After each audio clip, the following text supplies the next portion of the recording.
Hi, I'm Terry Brock, and we have got a treat for you today. We're going to find out about what's happening with speaking around the world as we have a focus on some different areas. Joining us right now from their respective offices is Gihan Perera, joining us from Perth, Australia, where it is early morning. Gihan, good morning. Good to have you with us. Thanks, Terry. Good to be here. And we also have joining us from one of his offices in Denver, Colorado, a person who gets over to Singapore and Malaysia, Thailand a lot, Scott Friedman. Scott, thanks for joining us. Great to be here, and glad it's not as early as it is here as it is in Australia. Yes, that's right. It seldom is. That's right, or something like that. However, I predict that you will eventually have morning there in Denver. So it just happens now and then. Well, gentlemen, the reason I asked you to join me, and for those of you watching this, was we want to find out some of the key areas of how the speaking industry is changing. The profession of speaking is undergoing a lot of change right now. We're seeing that. And so we want to look at what's happening in different areas of the world. Of course, I'm here in the United States, in Orlando, Florida. And Gihan, you've got a real good perspective on what's happening not only with Western Australia, where you are in Perth, but also over in Brisbane, Melbourne, Sydney, the eastern part, Adelaide, around there. What do you see happening, and how is speaking changing, professional speaking changing right now in this environment? Well, one of the things that's happening in Australia is that we've been pretty lucky, Terry. Our economy is quite strong. So even though we've got strong links with the USA, strong links with Europe, strong links with Asia, we still seem to be doing it by ourselves. And because of the resources, the mining industry, the Australian economy is pretty strong. So we probably haven't been hit as hard as some of the other parts of the world, which means that lots of Australian companies haven't been hit as hard, which means, of course, that speakers are still getting some of the business. I mean, don't get me wrong, it's not as easy as it was, say, 5-6 years ago, but it is better.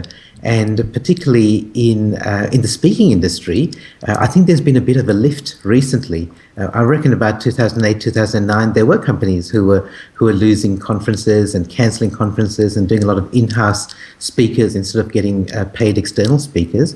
But that's starting to shift now, and particularly in the eastern side of Australia, that is, I'm hearing from my clients that they are getting business again. Mm-hmm. So the Australian economy has kind of been insulated from some of the things that have been going on with the GFC. Okay. And mind you, that it's not completely true. I think the retail sector is still really struggling here. Mm-hmm. And but here in Western Australia, we've been a bit lucky because we do have a very strong mining industry, and so Perth is really booming. Mm-hmm. But other parts of Australia are still taking it a little bit slower to make their recovery. Yeah, we're hearing about the mining and what's happening there. Of course, with China wanting more and more of the uranium that you have, and other things as well. I think there's a lot going on there. So that's interesting. Well, Scott, you get over to Singapore, Malaysia, Thailand a lot, and you see what's going on the ground there. What do you see happening? What are professional speakers doing now that's a little bit different today than it was a few years ago? Well, there's still a strong demand in Singapore and Malaysia. Good news is the government owns or is linked to many corporations and organizations over there, so there always seems to be plenty of work, especially with the government supporting training through their HRD fund in Singapore and Malaysia. Not so much in Thailand. But I think the major difference I've seen recently is the onslaught of blended learning, where they love a speaker to come in where they can connect with the speaker eye to eye, but then follow up with an online learning program, webinars, teleseminars. So you see a good combination of the two, but it usually starts with that face-to-face interaction. Yeah, interesting. As I'm seeing the same type of thing, that now we're utilizing the technology. Corporations realize they can't just say, okay, we're going to stop all training. We're going to stop all meetings, because that's going to hurt them long term. That's not a good way to be strengthened and have a good fiber and a position in the marketplace in a tough market. But instead, they might bring the speaker in physically, but then they want a little bit more. They want to be able to have those webinars. They want to have those teleseminars. And what we're seeing now is more programs like Skype programs, where you can have a presentation. The speaker is one place, talking to the group live and direct, interacting over Skype. And we're seeing those kinds of things tend to be happening a little bit more. Gihan, are you seeing any of that in Australia? Yeah, and I think you put that really well, Scott, the blended learning. In fact, in some ways, Australia, because we've got a small population, I mean, we're as big as the US in terms of size, but we've only got 20 million people. And it means the market's a lot smaller. And Australian corporations and Australian businesses have always wanted really high value from their speakers. And it's even more so now. So now that the technology is there, businesses are demanding it. So we're definitely seeing that. And as you say, Scotty, it's not only after the presentation, but even before. Yeah. So you might send a survey before the presentation. You might have even some sort of planning webinar before a workshop to help people get prepared for it. And then afterwards, as you say, they want follow up. Ian Hutchinson, who's a very well-known speaker here, you guys probably both know him. He said recently on a webinar that basically, if you're not doing performance or productivity in some form, you may not call it that, but if you're not offering performance or productivity, it's very hard to get booked. And that's basically on your content and also in the way that you deliver. So I think that even though the speaking business is strong here, clients and audiences are expecting much more return on investment. Yes. And much more than just the 45-minute keynote or the one-day workshop. So what we see is a change where clients are now more embracing the technology like Skype, webinars, and those kinds of things, and they want that as an integral part of the experience. Scott, are you seeing that happen over in Singapore, Thailand, and Malaysia? It kind of reminds me of the publishing industry around the world now, where when you go with a publisher, they expect you to sell your own books, and they make sure that you buy enough of them they make money. That's the way they make their money today, is by making you sell your own books, but be a part of that relationship with your readers. Same thing in speaking. They want you to be a part of selling it ahead of time, doing a little bit of pre-work, and then follow up. I've never seen so much accountability before that clients are looking for. That, like Gihan had mentioned, that they want to make sure that there's some kind of performance enhancement or productivity taking place, and they'll follow up on that with some form of tool or feedback. Yeah, exactly. I think I'm finding that with clients that are asking for it. And what I'll often do is build a web page for them for that specific event, and where I might have a Skype video interview, much like this, talking about, talking with some of the other speakers to say, okay, Mary and Sally, you're going to be speaking at the Widget Makers Conference in East Wakahuga, which a lovely place to visit, by the way, Scott. You'll have to go there sometime. And, we're going to be there. We got the convention coming up and everything. So, Mary, what do you see happening in the industry, and what are you going to be talking to us about there? And so it's a promo for that, but also have it laden with a lot of content. Not just come to our great convention, but give them, we're going to cover 5 points that you need to succeed here in the widget industry. And so I'll say, well, Mary, what's the first one you're going to give? Give us something really of substance. And I find that meeting planners are saying when they see that video, they definitely see a rise in registration. They can put the video then on their site, and so it becomes something like Gihan, you were saying beforehand, they've got that, and then afterwards we're talking about, here's what we covered at the East Wakahuga convention. It was great. Look at all of us holding hands and singing the way they do in East Wakahuga, and we're having a great time and just talking about these things. And so it's like it becomes more than just a one-time event. It becomes something way before and way after. Gihan, are you seeing those kinds of things happening? Yeah, absolutely, Terry. And I really like the word you use, substance, because I think Australian audiences, I think we're pretty tough on our speakers as an audience member and as audiences. And I think speakers from other countries have come to Australia have maybe been a bit surprised at how much substance and value we expect from audiences. Yeah. And I think also because we're a small country, we're pretty good at looking at getting education from all around the world. So we don't just look at our only tiny little corner of the world. So there are people now in organizations who watch TED videos regularly, or they listen to podcasts. And so they're up to date with what's going on in the world. So, and if you're speaking in that area and you're not completely up to date, there'll be people Googling on their iPads while you're speaking and challenging you on their Twitter back channel if you've got that set up. And so I think more and more, as speakers, we can look at that as a threat or a risk, or we can look at it as an opportunity. So more and more I'm seeing speakers who are bringing in stuff from elsewhere,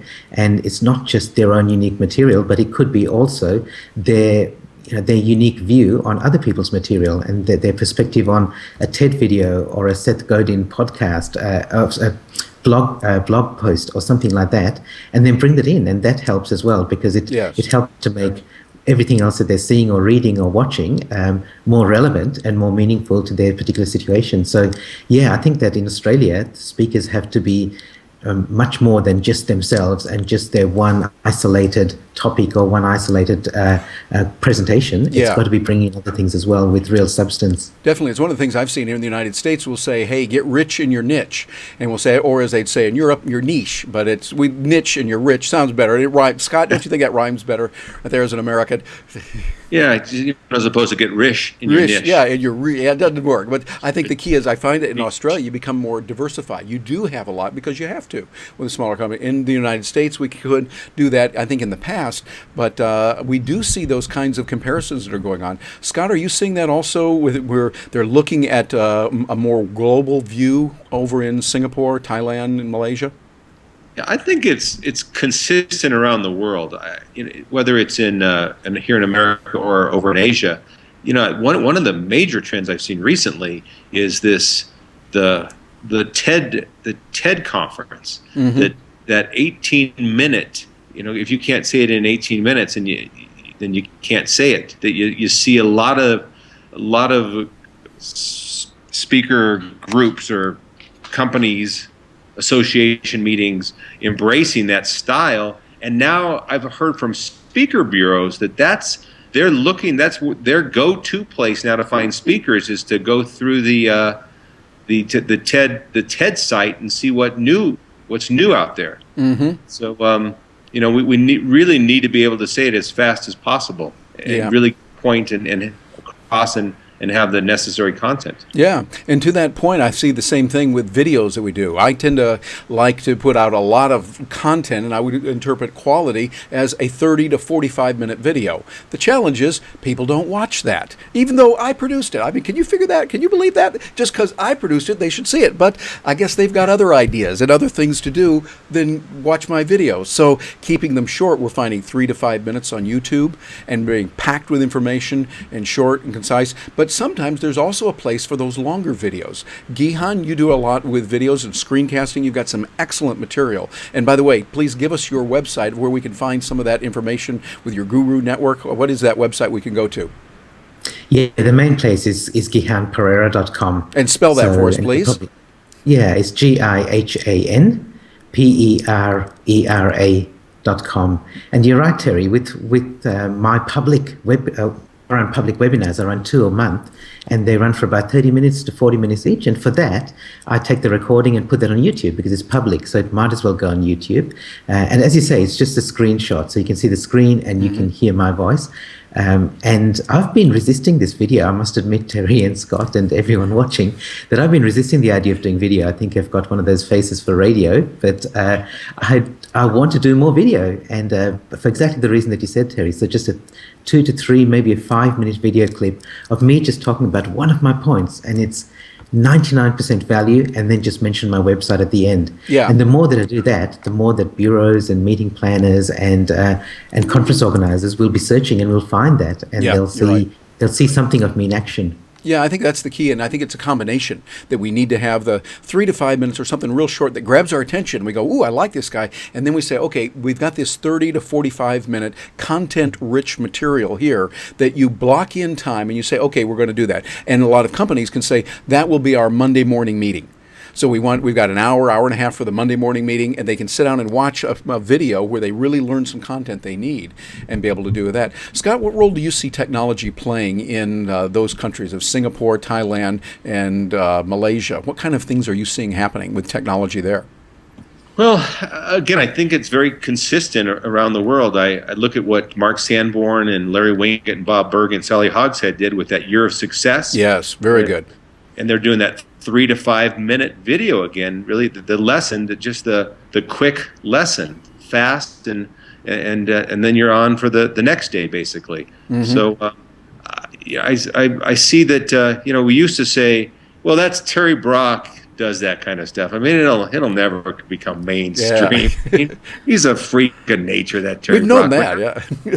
Now it's now I think that especially in a competitive marketplace, if we can differentiate ourselves and really it's not even differentiating ourselves anymore. It's pretty much just being able to keep up with the game. But they expect us to be great when we're there, before we're there, and after we're there. And I think that's the trend, really, no matter what country you're in. I mean, they're looking for more usable, relevant material that they can put into their lives right away. And they want it before and they want it after. Yeah, and I agree with you. I think this is something we're seeing worldwide. I did a video recently with Alan Stevens and with Paul Dutoit from England and from the South Africa chapters that we have there in their organizations, and they are seeing the same type of thing, that meeting planners want a longer-term relationship, not just a come in, you do the speech, get your check, and then leave, but they want something that is a longer-term learning experience, and really, it's better for everyone. We get a chance as speakers to know their industry more, to know the people, to know the inside areas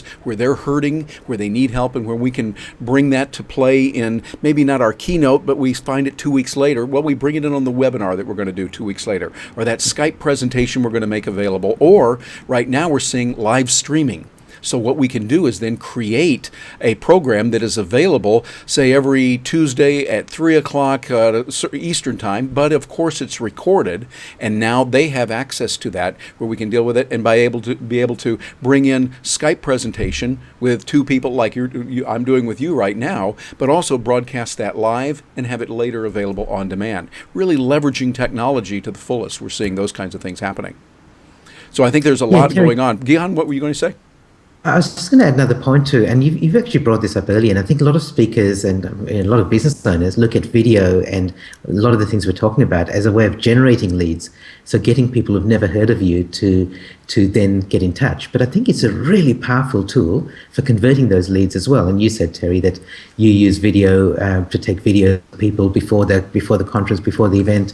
One of our mutual friends, Max Hitchens, he's fantastic with technology, and he uses video really, really well. And one of the things he's told me he started doing is he's doing video proposals. So he'll just shoot a short video and send it to the meeting planner who's been in touch with him. And you might send a 5-minute video, and now with the Mac software, it's so easy to produce really high quality post-production on your video. And he'll send that, and it's a way of getting the job even after the meeting planner's been in touch, of saying, look, here's what I can do for you. And so they're really clever, innovative ways that people can use technology now, not just to get the lead in the first place, but to convert that lead into actual business. Yeah, we've seen speakers doing that for a while, where they actually sit down and they talk to the people, use their names, talk about the issue that you're going through in your industry. I'm going to address that, et cetera, and they sometimes now can play that at the committee meeting when they're sitting around the table deciding which speaker they're going to actually use. Scott, are you seeing some of those things happen also? Interesting. I just published my book, Celebrate Lessons Learned from the World's Most Admired Organizations, and it was with a Malaysia publisher, and it's just out in Singapore, Malaysia. And the way I did finish the book or did my research was all on Skype. So early in the morning or late at night, I'd be talking to India, and for 30 minutes inside the boardroom or a private office of an HR director or CEO. And was able to talk to people that 10 years ago I would have never been able to talk to, but just making the contact through LinkedIn or through a friend of a friend or colleagues or the Global Speakers Federation network. I got to places that it's like, wow. I mean, now I look at some of these Skype videos that I had to choose from for the material, and it's like, for once in my life, I actually have content. Yeah, what a concept. You have content. Wow, we got to write this down. Ladies and gentlemen, this is a first. Scott Friedman has content. So yeah, it really is amazing. You look at Joe Calloway's new, maybe not so new anymore, but where he interviews the CEOs on stage, and that's one of his differentiators, and does it so well. But to be able to bring in those Skype conversations or to do live video, I mean, that exactly. I mean, we're not the sage on the stage anymore. As long as we can bring in relevant material, there's so many better ways to do it today. Yep, absolutely. And I know you get a chance to see a lot of that, and often you see what's happening in other parts of the world, and people might want to find out about that. Scott, if somebody wants to reach you and get in touch with you, what's the best place for them to go and find out about that? ScottFriedman.net is my website. Okay, and please spell that for us. ScottFriedman.net. Very good. Scott at scottfriedman.net. Okay, .net. We want to make sure we do the .net, N-E-T. Or you'll end up with a real estate agent up in New Jersey. So, and then if I'm not interested in real estate in New Jersey, I don't know, Gihan, would you like some real estate in New Jersey? Well, it depends. Does he have content? I don't know. It's hard to say. Well, gentlemen, this has really been good. I appreciate you joining me for this, and I know those of you that are watching probably getting some good information out of this. Think about how the world is changing for professional speakers. There's a lot of opportunities. Yes, some doors are closing, but that also means, hey, there's other good openings, and we're going to see a lot there. Of course, see, we got to put the motivational positive spin on it as speakers, right? It's like whatever happens, like the door closes, we know that another one might not be open either. So, it could be either way on that. Window, go through the window. Through the window, that's right. We can do the window or something. So, gentlemen, thanks for joining me, and I will look forward to seeing you again. Take care now. Thanks, Terry. Thanks, Terry. Thanks, Scott.